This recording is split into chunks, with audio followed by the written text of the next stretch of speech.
Sige ah.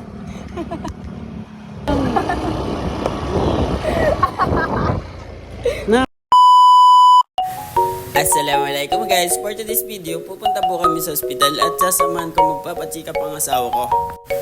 Tara, samahan nyo kami. Let's go! Kaya po pupunta kami sa ospital para masigurado na okay lang ang bata. Kaya ito, pupunta na po kami. Dahan-dahan ko lang pinatakbo ang motor kasi sila ang daan dito sa amin. Kaya sinisigurado ko lang di maano yung baby ko. Alam niyo na guys, pag buntis, bawal talaga ng tiyan, baka bababa ang matis. At tignan nyo guys yung daan dito sa amin, lubak-lubak. Mahirapan ka talaga dumaan pag buntis ang angkas mo. Grabe talaga. Tignan nyo guys, ang ganda ng view dito sa Ikasan. Ang ganda na. Wow. Kasing ganda ng jawa mo. At dito, lubak-lubak din naman ang daan. Kaya hindi ko mapabilis ang takbo ko. Kasi daming lubak-lubak eh. Kaya sinisigurado ko lang na hindi maano ang asawa ko. Alam niya na iniisip ang kaligtasan ng asawa. At dito, magpapagas muna kami kasi yung layo pa ng biyahe. Doon pa sa Labuan. Kaya doon sa first nagpa-check up. Kaya doon ko din siya dadalhin. Kasi nandun ang doktor na eh. At dito naman, unti-unti ko na nilalakasan ng takbo kasi baka abutan kami ng ulan, mababasa kami, kaya bawal kami pumasok sa ospital pag basa kami. Paano pa? Uy, tapos!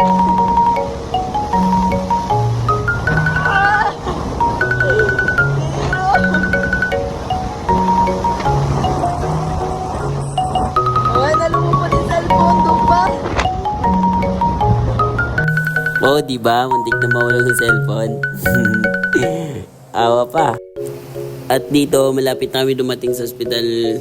Pero dinadahan-dahan ko lang kasi sira-sira din ang daan dito. Yung lubak-lubak din. At dito, dumating na kami. Pero hindi ko pa alam kung saan ko ipaparking yung motor. Ang dami kasing tao. At dito, papasok na kami sa loob. Yan. Pasok na kami, guys. Sa sobrang takot na ako maiwan.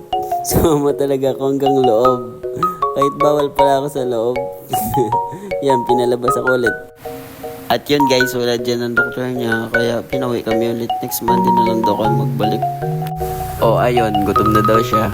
Kaya gusto na daw umuwi. Yan, tumatawa pa din kahit gutom na.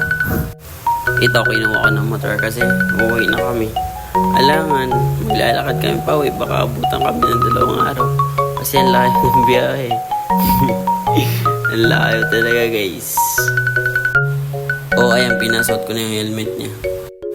Tara guys, uwi na tayo. Let's go! Yan, magdadrive na naman ako. Ang layo na naman ng biyahe. At yun guys, napagod ako magdrive. Kaya siya lang daw magdadrive para sa akin. Kaya yan, magdadrive na naman yung kupal. Kupal na asawa kong dragon. Grabe talaga yung mapatakbo guys. Sobra yung mapatakbo. Kaya pinapagalitan ko pag nilalakasan niya yung takbo. Panoorin nyo guys kung paano magsama ng 2 kupal.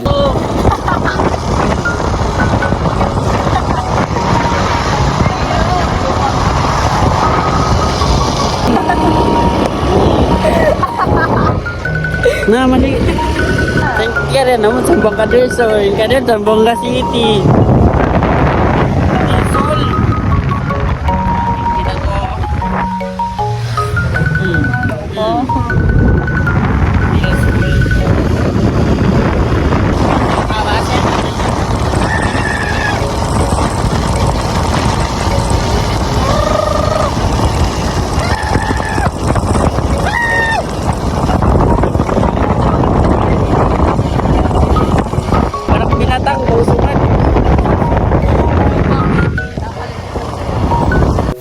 At dito guys, pagod na daw siya mag-drive. Kaya ako na naman ang magdadrive.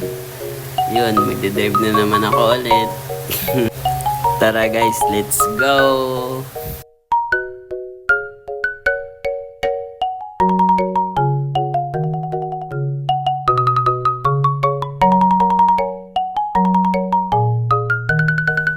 At dito guys, gutom na daw talaga siya. Kaya gusto na daw bumili ng ulam para pag-uwi.